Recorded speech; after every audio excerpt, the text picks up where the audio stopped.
What's up, Gould Miners? Today we welcome Brian Bradley, Esquire, to the program. With an exposed net worth around $0 to like $250,000 of exposed net worth. So you're really a greenhorn. You're just starting out. Don't invest. You're so new at this. You're going to screw a lot of stuff up, and you're going to probably have more exposure to potential lawsuits than as you start doing things right later on down the line. Brian is an asset protection attorney who has made it his life's mission to protect investors and business owners alike from predators from taking their hard-earned assets and corporations. Brian has a unique perspective. He spent the first 10 years of his law career as a class action litigator. It was in that decade that Brian came to realize just how broken the system truly is here in the United States. And now, instead of helping these sue-happy predatory plaintiffs, Brian has made it his life's mission to educate you on how to protect your assets from them. We start off the episode by Brian discussing the different layers of asset protection, how to start protecting your assets, and how to scale your different layers of asset protection as you scale your portfolio and your net worth. Later on in the episode, we really get into the weeds on the different types of trusts, offshore trusts, hybrid trusts, as well as his management company strategy, which is very interesting. And finally, to conclude the episode, we spent some time discussing LLCs, and we bust some myths surrounding the protections that LLCs provide. You might be surprised to hear how little they actually protect you, and Brian goes into this in detail. I honestly could have spent 3 more hours with Brian, and we will for sure be inviting him back for at least another episode or 2. He is a wealth of knowledge, and I cannot wait. Whether you are just a business owner, you own 0 real estate, you own a ton of real estate, you're getting started in your real estate investing journey, you have been investing for 20, 30 years, I honestly believe, sincerely believe, that everyone stands to gain something from this episode. So without further ado, let's welcome to the show, Brian Bradley.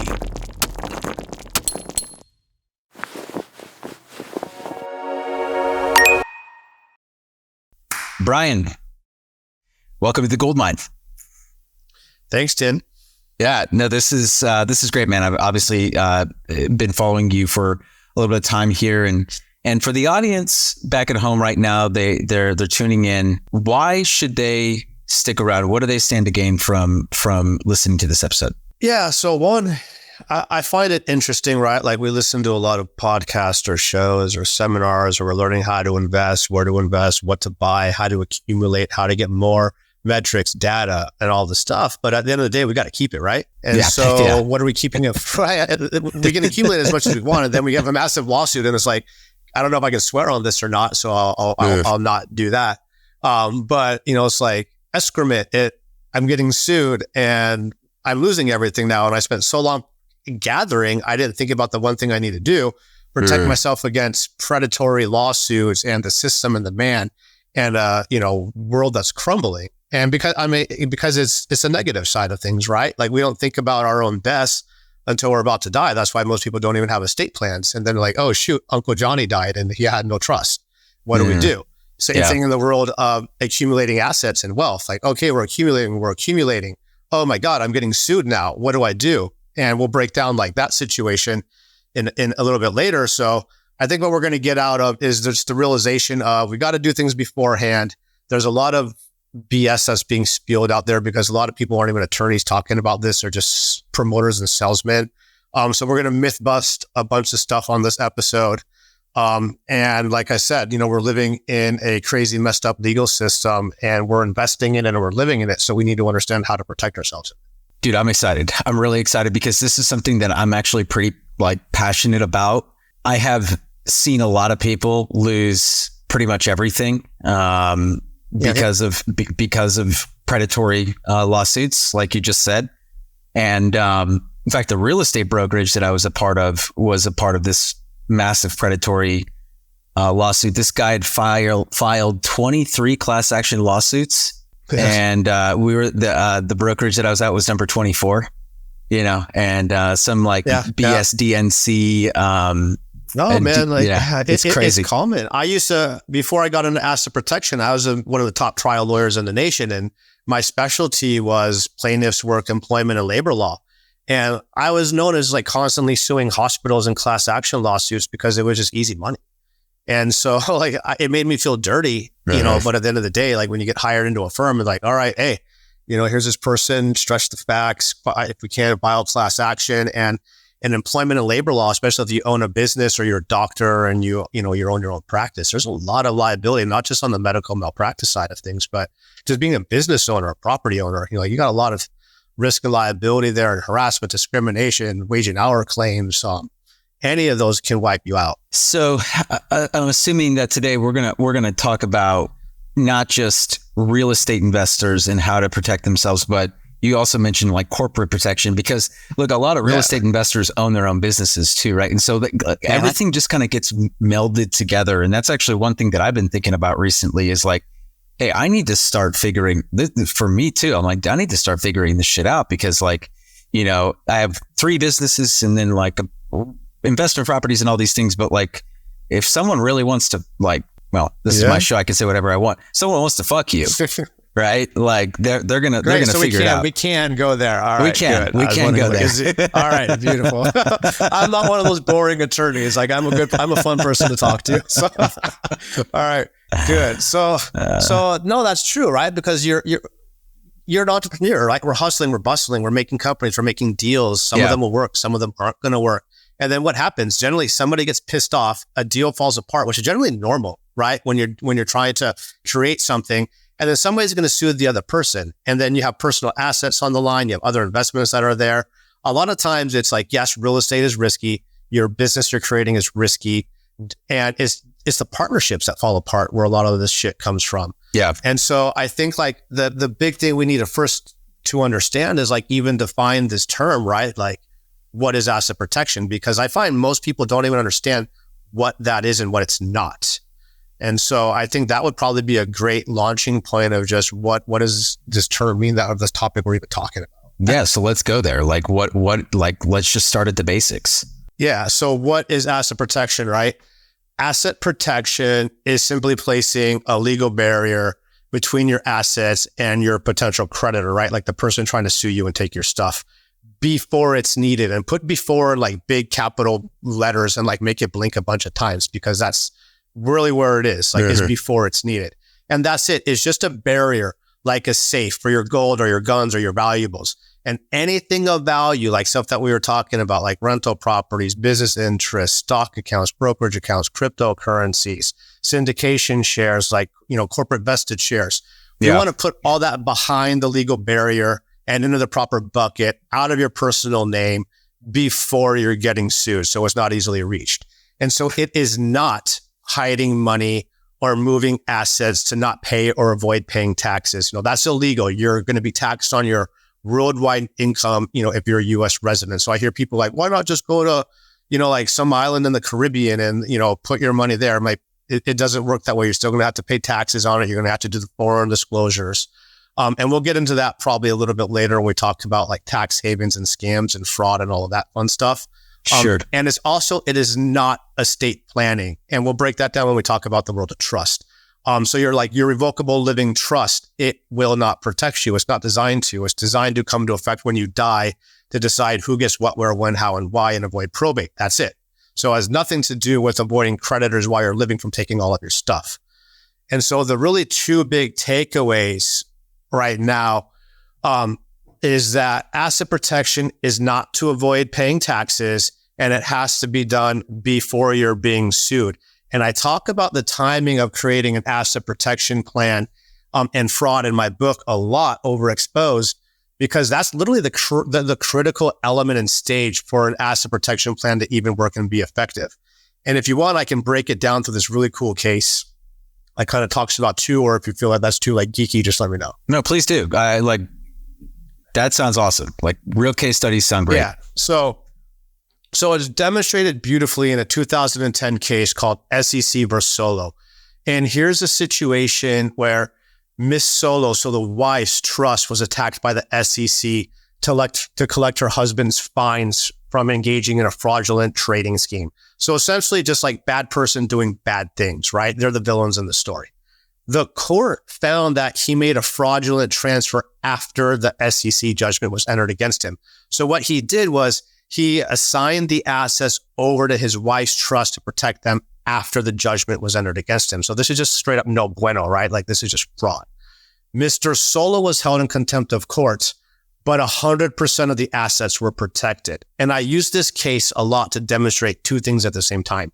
One is just the power of an offshore trust, which we're going to recap later on and break that down when I go into the layers of asset protection. But Mr. Solo was blatantly wrong. Like, again, he's the bad guy of the story, but his assets were safe. The SEC couldn't get to them. So the trust actually worked. That's point number one. But what sucks is that he was held in contempt of court. But why, right? Like, what did he do wrong? The second point is that that case goes to the timing of setting up the protection plan. He transferred the assets too late. He was late to the game. He did this after the fact, after the lawsuit, after the judgment. And that was fraud. And that opened up the door for the court to hold him in civil contempt of court.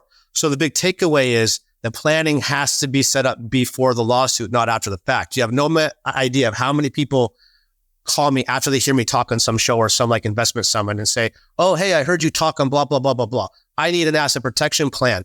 I'm getting sued. And I'm like, then you probably didn't listen very well to what I talked about because I literally just broke it down like in plain English that this has to be done before you're getting sued, man. Like, come on, listening comprehension skills 101.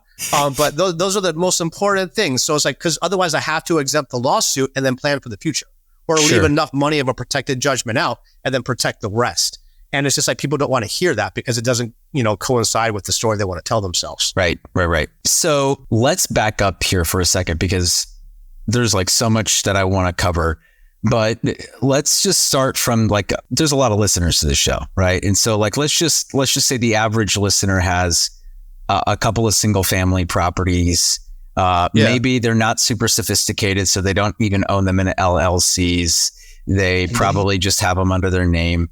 Like, what are the base levels of exposure that someone who just owns a bunch of properties in their name kind of faces in the face of like a lawsuit, like the tenant sues them or whatever?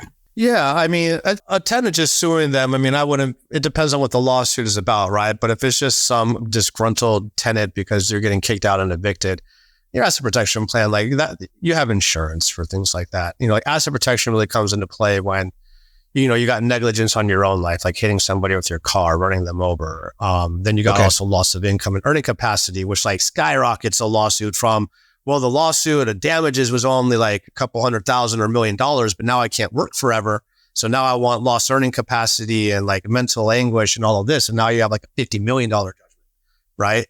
So you can deal with like rental properties with like fires. Like, oh my God, like I literally had a couple of days ago, a potential client call in and say, hey, I need to create an asset protection plan. I own a mixed use commercial property and, he lives in a different state. This property of the rental is in California and it caught on fire, burnt down, and the person and the renter inside died. Now the estate's going to come after him and sue him. And it's like, all right, tell me more about the case. And it ended up being, well, unbeknownst to him, there was an illegal grow that they started using the property for. And so the fire investigation, they believe resembled like, yes, he did have smoke detector alarms, but they did not go off. So that's where the argument's going to be of like negligent wrongful death because you had neglected the fire alarm system, to go off in case something happens. Well, because there wasn't, this will probably work out in his favor because they probably disconnected them and pulled the batteries out because they were doing an illegal grow.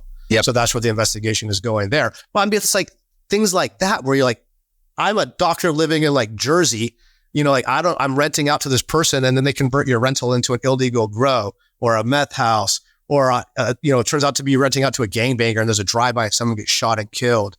Like there's just insane stuff that I have to deal with all the time where people call. I'm like, oh my God, baby, I have no idea the phone call I just got off the call with. So it's not the pizza guy slipping and falling, right, and breaking his arm. It's your negligence of your own life. It's deals falling apart. It's, an electric outlet where there are contractors coming in and they're doing some work. And the next thing you know, something was done wrong electrically and then they get electrocuted. Yeah. And I'm sure that you hear some crazy shit. Like it sounds like you get served with like the creme de la creme stories. Yeah. No, I get, and it's just like my clients are also like more high net worth people. So I have to deal with a lot more real estate, which then brings in a lot more problems and issues. So I just see a lot more on a constant basis. or like deals that are falling apart. And we're talking about like $100 million deals and everybody's pissed off suing everybody. So that's where the asset protection structures, especially if you're a venture capitalist or you're, very entrepreneurial, you got to realize like not every deal is always going to be a home run. So then what? Also to go to like your base level. That's right. So I was like, where am I circling this back to? So base level, right? I want to tell it through like a story of layering, right? Like, let's just say we're going to go out and we're going to go skiing, right? So let's think about winter. When it comes to asset protection, we have different layers that we're going to put on, just like when we're going to go dress outside to go on our ski trip. That first entry layer is your base layer, that thin shirt that sits on your skin. This is an LLC in insurance. This is when you're just starting out investing. Like you're probably going to have like 0 to 3 properties or 0 to 3, like 3 or 4 units, with an exposed net worth around 0 to like $250,000 of exposed net worth. So you're really a greenhorn. You're just starting out. And if people are saying, well, I don't want to do a setup yet, I want to just get a couple properties first, then do it, don't invest, to be quite honest. Like your startup cost of your base LLCs and your insurance is going to go into that because you're so new at this, you're going to screw a lot of stuff up and you're going to probably have more exposure to potential lawsuits than as you start doing things right later on down the line. So it's just like starting any business, start with a business structure, an entity to at least limit some liability. And then we grow and scale from there. And so as we're growing and we're adding more assets, right? We hit that like 4 unit to like 8 unit mark. We're investing probably in multiple states. We have multiple LLCs now. Our net worth that's exposed is around 500 to 700,000 net. We're going to want a mid layer, which is usually a little bit thicker, right? Like generally for men, it's going to be like a merino wool sweatshirt or a cardigan for you ladies. This is a management company. We use limited partnerships for this mid layer. Some people will use LLCs for that. I can break down the reasons for that later on, or just pick it up in my book. It's more in the, detail of the weeds on that. And then you hit around that 1 million net worth mark. That's when we want that outer shell waterproof layer. This is going to keep you nice and dry and warm when the weather is really bad. This is your doomsday layer, your asset protection trust. And for us, it's that hybrid bridge trust. And the reason it comes into effect around 1 million of exposed assets is that's kind of where I find our client profile sits. Because if you think about it, for most people, it takes almost an entire working lifetime to generate $1 million of equity and assets. And by the time you're like 40 to 50, one lawsuit that's going to take out your entire net worth. You don't have enough years to make it up anymore. So it's lost. It's different than a client coming to me with 10 or 20 million. Yeah, they can take a $1.25 million, judgment against them. It's going to hurt. It's not going to be a knockout blow or like that lower floating shot to the ribs. It'll hurt them, but they can keep going and fighting. For most of you with that 1 million net mark, that lost, it's not something you're going to recover from. But by layering, right, we're now more flexible. You can adjust to make yourself more comfortable. You can take the layers off, the inner layer off, the middle layer off, the outer layer off. And the same thing with our asset protection plan. We want to be flexible. So if you're just starting out, you're just getting your feet wet, LLC, insurance, and then we scale as you scale. Got it. And asset, and when I've researched this before and the way that it's been explained to me is exactly the way that you just explained it, which is that there's like a layering process to all of this. And so the way that you just broke it down was kind of like by net worth or by like number of properties.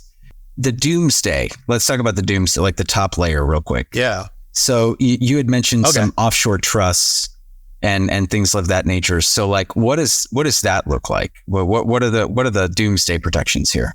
Yeah. So the doomsday protection at the end of the day is an offshore trust, right? But then we don't want to go purely offshore because it's just way overkill for 99.9% of all people. They're expensive as heck to create. There's a lot of IRS disclosures and mandatory disclosures, and they're expensive to maintain. So we hybrid them. We create an offshore trust, and then we have the domesticated through the IRS. Why do we do this, right? I think this is probably then like a good spot to explain even the world of trust and then the different types of trust. Yep. And then people will understand why we hybrid it out even. Does that sound kind of like a good way to go about it? Let's do that. Yes. Yeah. All right. Yeah. So we're bad weather protection layer, right? Doomsday situation. Trusts are great because they can morph as we need them without dealing with funding issues that you generally see with LLCs and other business entities that will eventually get them pierced. And so I think of the world of trust like Baskin Robbins, okay? Trust comes in lots of different flavors and types, just like ice cream, right? 31 flavors. The standard 101 trust that everybody's familiar with from the 60s is the family revocable living trust, like the estate plan, right? The family estate plan.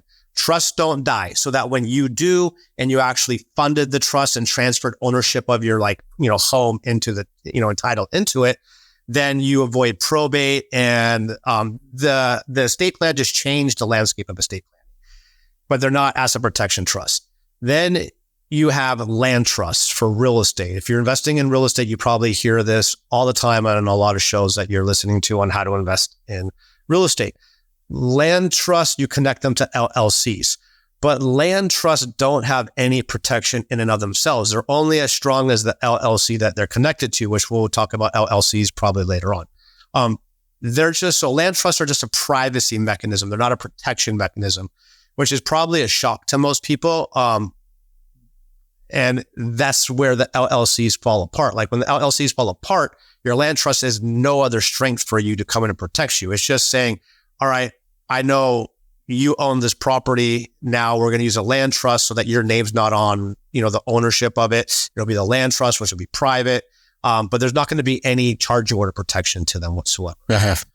Then you hear people talking about like Delaware and Wyoming statutory trusts. They're more of a tax mitigation strategy to avoid paying franchise tax. That's it.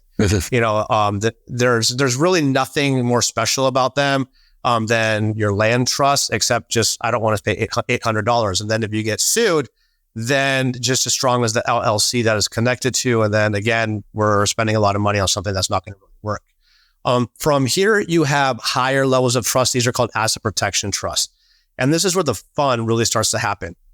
Asset protection trusts came into effect in the 1980s. And asset protection trusts are called self-settled spendthrift trusts. So they're created for you, by you, as your own beneficiary. And they have really strong spendthrift provisions in them. And what spendthrift provisions are, is there are provisions that allow you to protect your assets from creditors, like the people trying to sue you. And that's the actual teeth behind the trust. You don't have these in revocable living trusts like your estate plan. That's why they're not there to protect you. They can't protect you. So it is actually a very different type of trust, just like chocolate and vanilla, both ice cream, but just different types and flavors of ice cream. And so it comes to the question of then irrevocability versus revocability, right? Because your revocable living trust is revocable. Your estate plan, all asset protection trusts are always going to be irrevocable. And the question is like, what does irrevocable mean? And a lot of confusion gets set into that. Irrevocable means that any action, once it's done, it can't be undone. So for example, like once we jump off a bridge, right? We're off. We're not undoing that.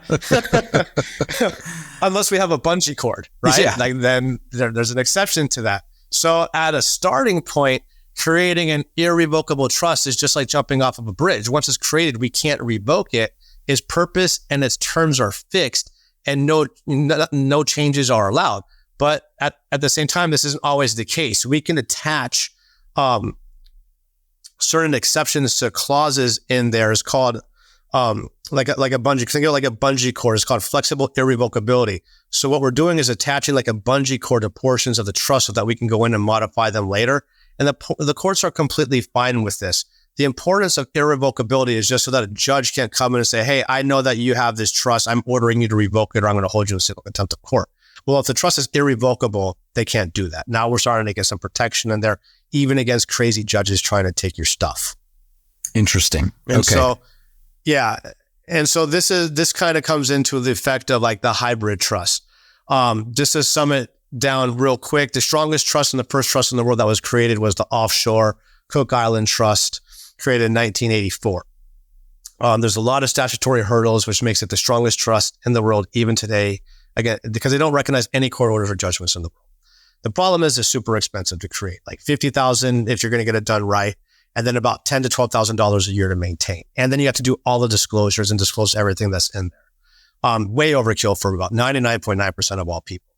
Then we had the domestic option, came about 10 years later. The problem with the domestic option, yeah, it's cheaper, right? But you don't have to do the IRS disclosures. The issue is they're just not very effective. Like almost every state now that has them are all getting pierced because you're having judges just not using their power of public policy appointment and saying, I'm just not recognizing that statute of law based on public policy, and they're piercing the trust. And so what we want to do, and it was done 30 years ago by my partner, Douglas Laudmill, is create the offshore trust, have the IRS classify it as a domestic trust. So now we have the strength and power offshore, domesticated so we don't have to do the IRS disclosures. And now you have a nice domesticated offshore trust. And it's like a hybrid car, right? We're combining the best of both for a better product. So when you say because, when I hear pierce the trust, I think like piercing the corporate veil, right? And there's like certain things that happen. Yeah, that happen there. So because theoretically, right? Like when we talk in theory, like I think high level, it's easy for people to understand like, okay, the trust protect the asset, but like, what is it specifically about the way that these trusts are formed or like the language or whatever that makes them so hard to pierce? Yeah. So what's so strong about the foreign trust, right? Not the hybrid one is the foreign trust, but the Cook Islands has what's called statutory non-recognition of any court orders, judgments in the world, including the US. So they just don't recognize them. So to where in the US, right, we have the Constitution, we have the full faith and credit clause, meaning even if I get sued in another state and a judgment gets brought to, a state that I'm at, the states have to recognize every other state's court orders or judgments. You can't just run from a judgment. They still have to be enforceable. That's, the benefit of our US Constitution. Well, all right, how do we fix this? So we fix this by just establishing our trust in a country where the offshore trustee can say, I don't care that you have that U.S. court order, like that Nevada judgment against them. This isn't enforceable here. You have to sue us here on the Cook Islands. I'm taking your court order and throwing it in the trash. Come down here and sue us. And so that's the power of it, for one. Got it. And then two, like in the Cook Islands, you just have so many statutory hurdles for someone to jump through. Like, the person suing you, there's a 1-year statute of limitations. I mean, by the time someone even realizes you have an offshore component to your trust, you've already struck out. It's too late to even establish the lawsuit there. The case has to be proved by the criminal standard beyond a reasonable doubt, the like 99.9% sure standard. There's no contingency fee attorneys allowed down there like there are in the US. If you lose, you pay, which is like one of the single worst things that we have here in the US has created part of all this problem. In these predatory lawyers, and lawsuits is anybody can just try to sue anybody to get a payday out of it and have all these frivolous lawsuits because they don't have to ante up. They don't have to put any skin in the game to start a lawsuit. And then they can start just like taking 60, 100 grand away from a person because it's cheaper to pay the settlement than it is to actually have to sit there and fight and prove your innocence. Yeah. So when you're weighing the cost of, all right, how much is it going to cost me to fight this versus how much can I just pay them to leave me alone and go away? But that's a cheaper outcome. So let's just make them go away. So you can't do that in the Cook Islands. And so they have all these statutory hurdles that prevents the system that we have now in the US. And before you go down that route, when you just tell the person suing you, like, hey, we have this offshore component to our trust. If you don't go away, I'm going to execute it. A smart attorney is going to see, like, even if I get this $10 million judgment against you, it's not going to be enforceable. I'm not going to be able to collect. So the lawsuit generally is just going to get dismissed, not dismissed, but they're just going to go away right away, take the insurance money because you're not collectible. And law firms are like businesses. At the end of the day, when I was doing a lot of plaintiff work, I didn't just have to look up and say, all right, what can I potentially get as a max judgment? I had to look at what are the assets that I'm going to be able to collect on, and can I collect on them and get the money? And then how much money do I have to spend on trial and litigation? So it's a cost analysis of this and profit benefit. So if I have to spend more and then what I'm going to get, I'm not going to take the case. Or if I can get, a big judgment, but there's nothing for me to be able to collect on, I can't take your case because I want to go out of business. Yeah, that makes a lot of sense. So as an attorney, so it's even if the plaintiff wants to do it, and they've got the money or whatever, the attorney, it's going to be hard. What you're saying is to like find an attorney that's even willing to play ball because they realize like at the end of the day, they're probably not going to get much out of it. Well, generally what happened is they wouldn't know until they start, like, the plaintiff will come in, I'll talk to them, do, an analysis. I'll start digging around and seeing, like, who are they? Who do you want to sue? What assets can I find that they have? It'll be hard to know they have an offshore component to their trust. Like, that's not going to be revealed. So what would happen is they'd probably send like a demand letter or maybe like file the initial claim. And then I would just call them and say, hey, listen, we have an offshore component to our trust. I don't know anything about the merits of this case that you're saying and alleging, but just to let you know, even if you got a max judgment, I'm just going to trigger our offshore component. So you'll never collect anything. I suggest you just go away. 9.9 times out of 10 after that phone call, they just go away because that attorney realizes, fuck shit, like they literally are protected to the 10th. And even if I have valid claim, valid judgment, I'm never going to receive a penny from it. At what point in your journey, and maybe we can just talk net worth wise, since this probably applies to not just real estate investing. At what point do you recommend someone do this offshore trust? Yeah, the hybrid version, I recommend people do it when they get around 1.2 million of exposed net worth. And what I mean by exposed net worth is like the equity in your home is exposed, unless you're in Florida or Texas, right? They have a beautiful homestead exemption. So we're not looking at the value of your home. I'm looking at the equity that you have in your home. Mm-hmm. Your 401k and your IRAs I take out because those have graded, like 401ks have federal exemptions to ERISA. Almost every state has some level of exemptions to IRAs. So we take those out of the equation. So we're looking at equity in your home, your personal brokerage accounts, those are fully exposed. And then like your investments that you have, right? Like cash is easy. And so a lot of people are stockpiling a lot of cash, which is dangerous if it's just in your personal banking and checking. So people are selling a property, having $1 million in their checking account because they have no idea what to do. They couldn't find another deal. Now they're just sitting with an insane amount of liquid cash in their personal checking. God forbid you hit somebody with your car tomorrow, and then I'm looking at other investments that you're doing, syndications or real estate. Because then if you have rental properties, we're looking at equity value of that. So I add all that together and I look at your risk exposure and your day job. Like, are you a doctor or a surgeon, a lawyer, some sort of professional, business owner? So what's your risk exposure? What's your exposed net worth? And then I kind of look at all that as a matrix and put it together and say, you're at that like 1 million mark with exposure in real estate and your profession. That's kind of where I would say you need that hybrid trust. Got it. Now you touched on something here and I'm genuinely curious, right? So when you're involved in syndications or funds, I'm involved in hotel syndications, right? So, from a GP LP's standpoint, when you're involved in any sort of any type of fund or investment like that, that's structured like that, what is the risk or exposure, or how would that get exposed, for example, right? Like if a GP gets sued, like does the whole project go are under exposure? Like it can get tied up, right? Like it can get tied up because then title is tainted, right? And then even if you're investing it and then the whole project has a lien on it, then all the investors in there are going to get pissed off because maybe people want to sell and they can't. So when you're the sponsor, of syndications, you have an insane amount of risk. And especially if there starts becoming like liens on the property or, I had this one project when I was living in Michigan. It was like a $40 million apartment on the lake that our client had to pay a bunch of like independent contractors. And the issue came up because the windows on the lake weren't put up to hurricane level grade. And people don't realize on Lake Michigan, like the wind gets really, really strong. And so every time like a massive windstorm would come up in winter, it was just piercing water through all of the glass. And so it ended up creating like a $20 million, project issue. And then long story short, the sponsor of the deal on that, the GP, is going to be liable. And then you have all of your other, smaller investors on the LP side who are going to start suing you for all of their loss of, their damages and of the investment, as well as if they want it out of the project. Now there's liens on the property and they can't get out of the project or it's getting tied up, and this just could create some massive legal mess. So if you're the sponsor, you really need to make sure you have your asset protection structures in place.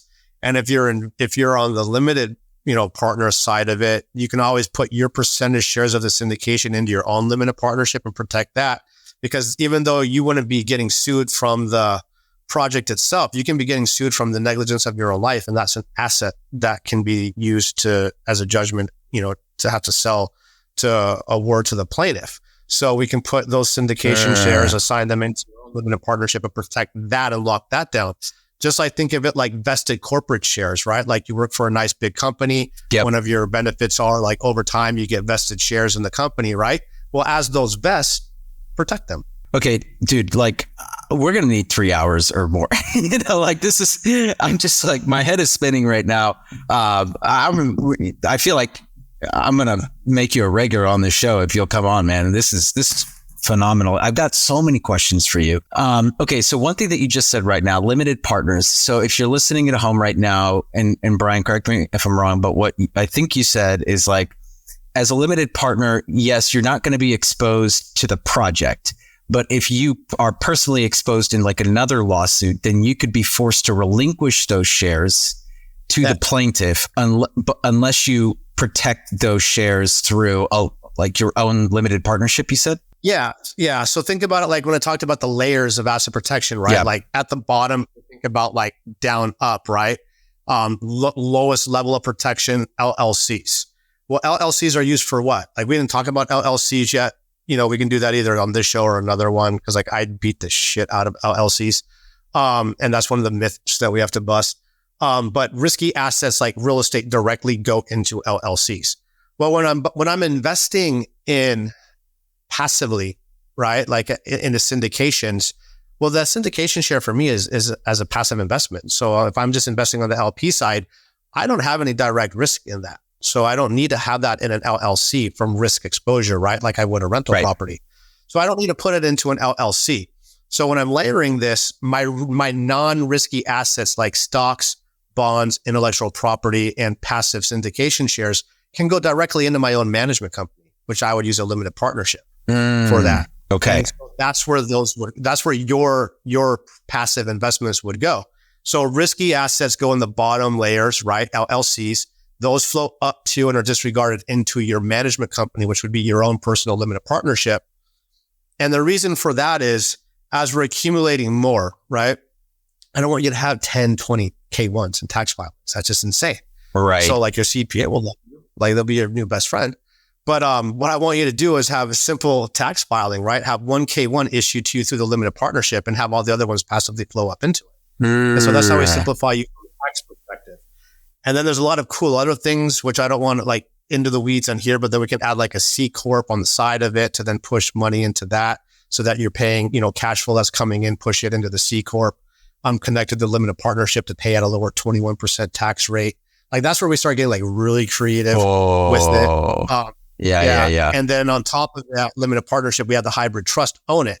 So you're managing your limited partnership and then your trust owns the limited partnership, right? Just like think about it, the nature of limited partnership, the GP/LP. The GP is you, your own limited partnership. You're the managing member. What owns it is not you. That's your trust. And then that's where the magic of asset protection comes into play. There's a lot of tricky, cool things. That's why we use limited partnerships. So when you hear people, you're like, oh, why not use a Wyoming LLC or this? Because they're not designed to work like limited partnerships. That's why when you see a lot of money coming in for deals and investments, you always see it coming through limited partnerships and offshore trust because of the way the setups work together. So, and to just dive a little bit further into the weeds on this management company idea. So my understanding is like, okay, we're going to create a management company, right? And that management company is structured as a general partnership, limited partnership. And the limited partnership owns stock in all of these different passive investment vehicles, syndications, or all of the stuff are part of the LP, right? And then the GP is owned by a trust, or like the GP is the trust. So the GP is you, the managing member. So when you think about limited partnerships, think of it like a circle, okay? And then you draw a line down the middle of it. I always think of it like an analogy of like a split personality, right? Left brain, right brain. Left brain GP is the managing member. You're going to own like 1% of the limited partnership on the GP side. And then if you're married, your spouse will be the other 1% because you need two people in a partnership, so you and your spouse. If you don't have a spouse, we're generally going to use another LLC just because you need another person. All right. then the other 98% ownership of that limited partnership is the actual ownership of it. And that's on the LP side because that's the actual ownership. So the beautiful thing about limited partnerships is this split distinction between managing members and owners. I want you to be the managing member so you can keep wheeling and dealing and buying and selling and doing whatever you want with all of your assets. But what I want to own it is your trust. And that's how we're distinguishing between management and ownership. And so when the trust now owns on the LP side, right? Because that's the ownership side, the trust owns the limited partnership. Now we can do this beautiful thing which it's called a unilateral withdrawal on demand. And Arizona by statute, it's the only state that allows limited partnerships to do this. But the trust now can say, hey, limited partnership, you're being sued. This is a massive duress to us. I demand my assets and I'm disconnecting from you. And then this severs the cord. And then that's how the magic of the trust owning the limited partnership works. Gotcha. Okay. That makes sense. And your recommendation is that we do the limited partnership model as opposed to like just rolling all of those passive shares into an LLC because of the protections that are unique to that limited partnership model. Correct. Yeah. Correct. That's the way you theoretically can try to do it. And I know some firms that do with the LLC. And the reason they do is they just don't work in the world of trust. They don't understand them. And so their model is lower level clients than what we service. And then most people refer them when they need the trust to us. And so they'll try to use LLCs or Wyoming LLCs to work as that management company. The issue is when you get sued, every state's different, right? Like I have to present that operating agreement to the judge. And then the judge will determine if he agrees with your operating agreement or not. And so when you get really crazy and creative with operating agreements and try to turn like an operating agreement of an LLC to look like a limited partnership, a judge is going to sit you and be like, son, this is not what these are for. No, you should have used a limited partnership. You're opening up the door for fraud and having the operating agreement thrown out. And then the whole system implodes. So it just makes more sense to use the proper tool in the proper place. Right. Depending on what the client needs, right? Like if you're simply saying, I own one or two properties, I want, one LLC to hold it, one for like, the management company. I'm not going to really buy anymore. I'm not trying to grow anymore. Fine. Use another LLC. But if you own a lot of different types of assets, I have real estate, I have some passive syndications, I have my personal brokerage account, I have a risky job, I have 10 properties or whatever. Yeah. Then we need to start using the right tool because we got to add the layers that are actually appropriate. Yeah, dude, my mind is getting blown right now. This is awesome. Let's go back to the syndication thing because selfishly, I want to understand on the GP side of things. If you're the sponsor on a deal, obviously if you've got the bad boy carve outs, whatever, even if it's a non-recourse loan, like there's things that can happen on like from a personal guarantee standpoint. However, what are some of the tricks of the trade that one can implement if they are sponsors in one or even lots of deals, right? Like what are some cool tricks? And like the biggest one, right, is like what you kind of hit on is like the personal guarantee. And that's where I always tell people, I'm like, it's going to be hard, like have a lot of different lending options or sources to get money from and try to avoid a personal guarantee of assets and never, ever give a personal guarantee directly into the trust, right? Because then think about it just like a divorce. Like, oh, I'm married and all my assets are community. We accumulated all of our assets during the 10, 20 years of our marriage and we had nothing in the beginning. So everything is now deemed community assets. Now I want to divorce my wife. I want to put it into my asset protection trust. I don't want her to get a dime. Can I do that? No, hell no. You can't do that because it's all community. You're going to determine or judge what each one of you get, but you can't hide the assets for someone who has a legal right to it. When I give you, like Danny, you're my lender, a personal guarantee on my house, I've now given you legal rights. Like you're my wife now. I've given you legal rights to it. Yeah. I mean, they're like equate the two together. Like literally it's basically that similar. Can an asset protection trust, like an offshore trust or a hybrid trust, help settle that? Yes, it can. And we've done it. We've had clients who gave a $75 million personal guarantee for a massive project that they were doing. And then we were able to get it settled for $5 million because of the use of the hybrid trust. It doesn't mean like it made it completely go away, but it took it from 75 million to 5 million paid out over like 10 years. All right. So there's ways that we can utilize the tools to negotiate, because doesn't mean we're not going to execute the trust. It just means it might not work fully when you're personal guaranteeing, but I'm going to make you fight like hell to get through it. And that fight's going to be expensive. So you're saying like the same things, the same asset protection strategies that you were talking about before, if you're deploying those or utilizing those as a Jeep, like as a sponsor, you can stand to benefit from those protections regardless of whether or not you're okay. Yeah. The planning is not asset specific. Like we would utilize the same structure, whether you're sponsoring a massive build project, or you're a world-renowned surgeon with like commercial property all over the place, or some of my favorite clients who use this are the firefighters and nurses and teachers who self-funded their retirement over the last 20 years and have like 5 or 6 rental properties, and that's their rental. That's their retirement of cash flowing property right there. Those are the ones I'm actually the most concerned for that need this stuff than, the person that can afford to lose like 10 million. It's right. I'm a retiring teacher, and I'm a retired, firefighter, and self-funded my retirement. So like you guys, you can't lose anything because then you're never going to gain it back.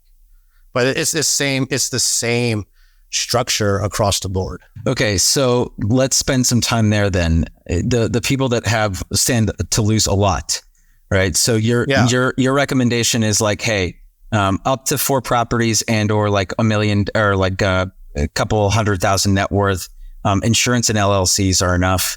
Then once you get up to like that 500 to 750 mark, plus a couple more properties, you want to add in limited partnership model. The limited partnership. Right. And then finally, once we start getting into the big leagues, we're talking trusts, hybrid trusts, offshore trusts, that sort of thing. Correct. Yeah. Okay. And so like I would say, people just need to realize what's the limitation of LLCs, right? Because you always get this like, well, I have my LLC, like I'm perfectly fine. And I think that's one of the myths that people just, I'm not sure where this myth came to scale, like just get a LLC and you'll be fine. I think it might have happened as podcasts became popular as learning and education resources.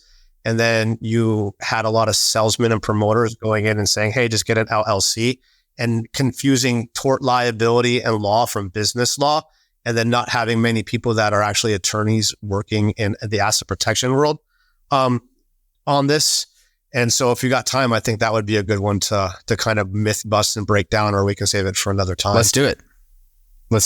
Yeah. So we're talking about like the first layer, right? And LLCs, like this is just straight up asset protection 101 for anybody listening. Like this is just base layer stuff. This is not Dracula Slayer. All right. So we're talking about that insert sitting on your skin. We probably are very familiar with LLCs, right? We hear about people talking about them. They're going to be holding your real estate. They're holding companies, holding risky assets. So anything that has a key, or anything that needs insurance on it, or anything that can go boom and hurt somebody, they're going to go into LLCs. How many is just going to honestly depend on your profile and what you're investing in. But there's a lot of confusion on where to set these up in, especially when we're dealing with real estate and investment properties. Do we go to Delaware, Wyoming, Texas, Nevada? And this is where we really need to break this down and do some modern myth busting, I think. What we're really talking about here is this fancy word called charging order protections and corporate veil piercing. Big legal, boring, fancy words. Yeah.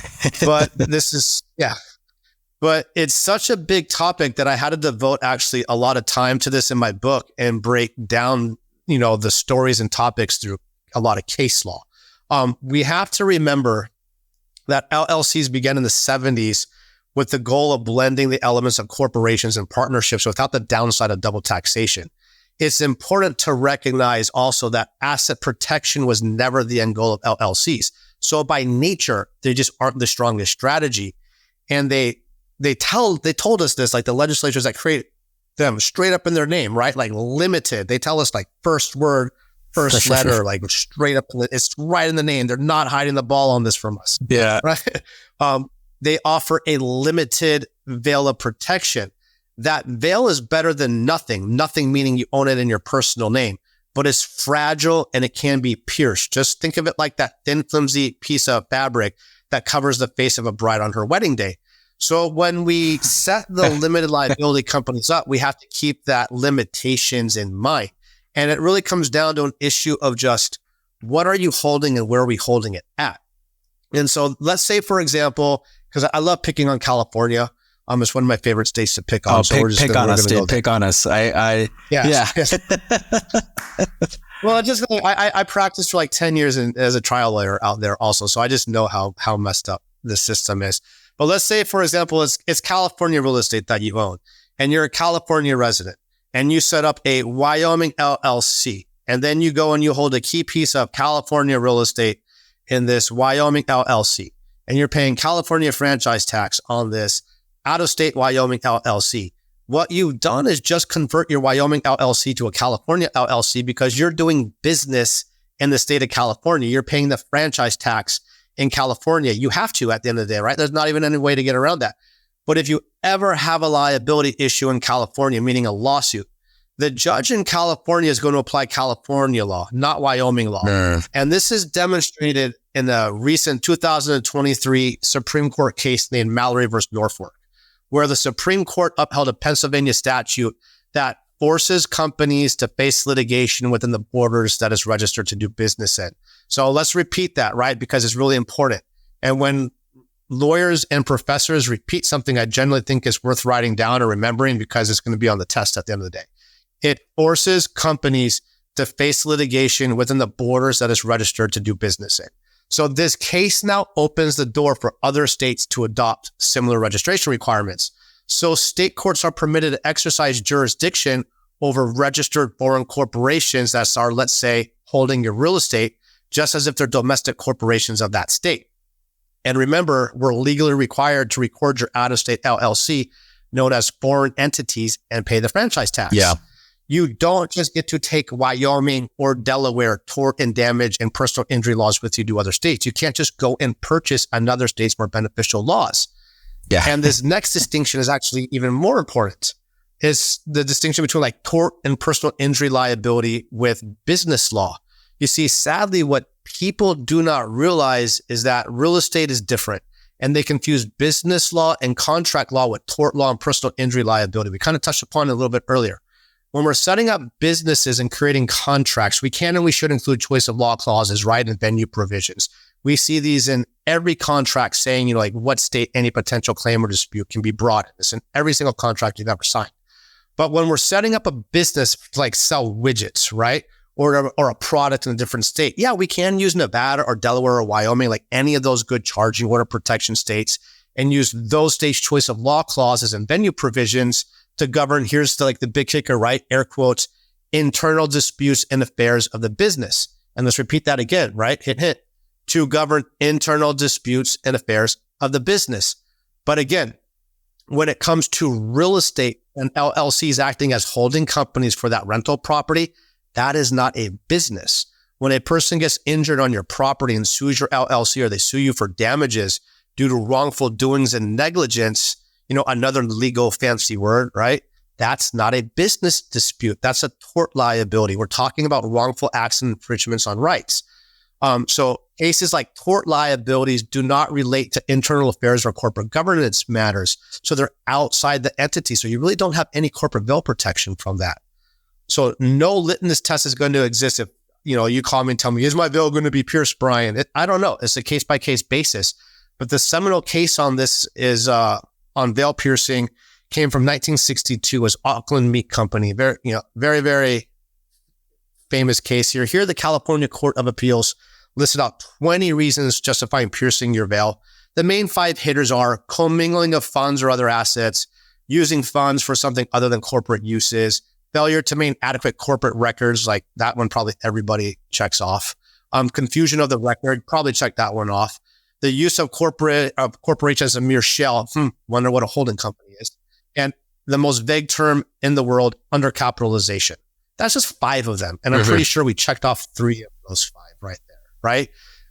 So remember, piercing a veil is really simple, hence the importance for adding the layers as we go along. And that's awesome, by the way, because I like anyone who's listening right now, it's like, all right, LLCs provide limited protection, right? And so you have to implement these other strategies if you want to protect yourself to the degree that you feel like it is worth it for you. And I think you just kind of laid out some pretty awesome hurdles to kind of aim for, right? So it's like, hey, if you're worth over $1 million, like you should be like exploring the trust option and whatnot.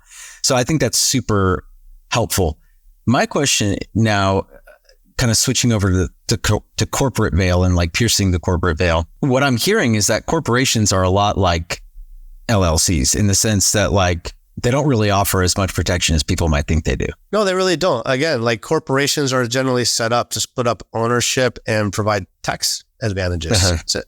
Right? They offer some limited, every corporation or LLC, they offer some limited veil of protection. Yeah. But one's not stronger than the other. The same arguments are going to be made of how do I pierce an LLC is going to be the same way that I'm going to pierce a corporation or an S Corp or whatever. Then this is a matter of like, okay, where am I putting these shares and these assets into the next layers up from there? So when we're looking at creating entities, right? We're on this fence and we got to pick which side we're going to fall on. Are we going to fall on, I care more about tax mitigation or do I care more about asset protection? Most wise investors are going to fall on the side of, I want to protect myself so people can't take it from me. Yeah. So let's create the strongest system that I can afford at the time. And then I'm going to have my CPA and wealth manager then perform their miracle from within the system from there. Right. Yeah. But if you think that you're just going to be able to create these structures and say, hey, I'm going to create, we can just say, let's create the Taj Mahal system. Like we got the hybrid trust with the limited partnership and an LLC. And then all of a sudden you think like, I'm going to be able to hide assets from you to not pay taxes on. Like, no, that's not going to happen. Right. But what we can do is create the system, put that in place, and then have your CPA work within the frames of the system. And then their job is to then say, hey, I would recommend go buying this, or I would do this for tax mitigation strategies. Maybe we set up a side C Corp, to push money and profits into, so it's taxed at a different rate. So there's more tricks that we can do once the system's in place, but the system itself is not going to help you. I could keep you on here for like another 3 hours, Brian. We are coming up on. We can set up another time. This is already a lot, right? This is a ton of information. And by the way, you had mentioned it a couple of times. You do have a book, Overexposed, correct? Is the title of the book? And the link to that book. The title of the book is what? Overexposed. And you can find it on Amazon. It's the #1 bestseller. And I break down the whole world of asset protection from, like we just talked about, the layers. We're just starting out LLCs and insurance, scaling up to limited partnerships, the world of trust, and then like how we got here. Like we didn't even talk about the messed up world and how we got to this situation, so people even understand what we're doing, which we can do in another episode. But I realized there was not a overall, reaching forward book on the world of asset protection. People had to rely on just saying, there's a book on LLCs. There's a book on this. There is a book on that. Or someone wrote an article on this. But there was never a one-stop resource to say, I just need to learn the umbrella of it. And then I can figure out from there where I can go. And then you have more questions that you can ask the attorney, from there in case law. Because I love talking through case law, because then I've had this happen a lot. People will call in and like, here's some cases, whoever you're talking to, go ask them these questions and present these cases to them. And then the attorney will say like, oh, let me get back to you. And they never hear from the attorney again. I love that. Like little Jedi mind tricks there. Yes. You also mentioned if people want to get a hold of you, you do offer consultations. They can find that online, I'm assuming, at your website. Yeah, just jump on my website, www.btblegal.com. And there's also a link to get to access to the book there as well. And I do a free hour-long consultation. I'd rather have you have some sort of opinion that's worth something than, a shitty one. Yep. And then, whether we're the right fit or not we'll go from there. But at least I'd rather have you have something, worth your time for listening to this. That's awesome, man. And I will be putting that link in the description box down below. Brian, I'm not going to let you go in typical Gould Mine fashion until you give the audience one final Gould nugget. Yeah, one final Gould nugget. It is an investment, right? Show. Don't get too deep in the weeds. Just jump, man. Like there's a million books. You can get caught in analysis paralysis. Eventually, they all say the same thing. So I fight professionally on the side, like in jiu-jitsu, and I just like to jump into stuff in the deep end.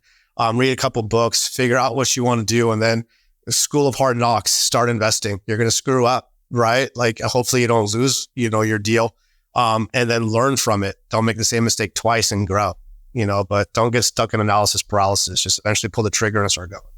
Is that what those medals are, by the way, in the background? Yeah. Yeah, I have them around my office, and then pictures of different match. Yeah, I won PANS, which is really big, twice, and a couple world championships, and so I have different pictures and stuff. Holy shit! Around not only are you like a monster attorney, you also fuck people up. You can fuck them up with your mind and your body, baby. Yeah, well, that's where you just draw on the ears. I can't hear you. Oh, what? shit. Yeah. The cauliflower ears for the people that aren't watching the video. Yeah.